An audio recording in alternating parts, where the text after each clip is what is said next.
mentioned a couple of people that sounded like they were very influential to your work, and so I was wondering about mentors that were particularly helpful to you and really influenced you.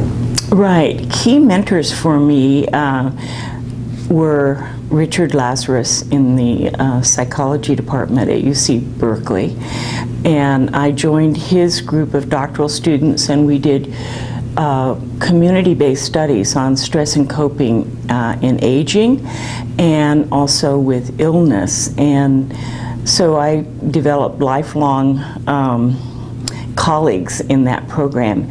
And it was out of that program that I realized we needed to understand mind-body relationships better.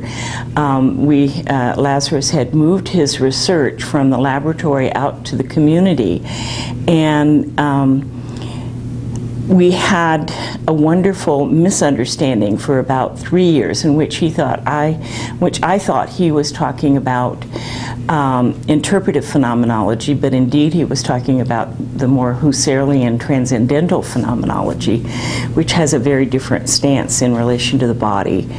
And so it was a very generative relationship. And then Bert Dreyfus was a major mentor and is still a major mentor and colleague, friend. And also Dr. Jane Rubin, who is a Kierkegaard scholar and a psychologist who has been very influential in my thinking and studies and has continued to be a colleague and a dear friend.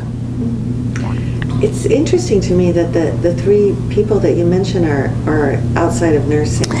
They are, because those were influential people in terms of my research program, but I certainly can also acknowledge Virginia Henderson's influence. Shirley Chater, Dr. Shirley Chater was my dissertation chair, and Dr. Reba de Tournier was influential in my interest in education, and so there were a number of very influential people in my education, my nursing education side.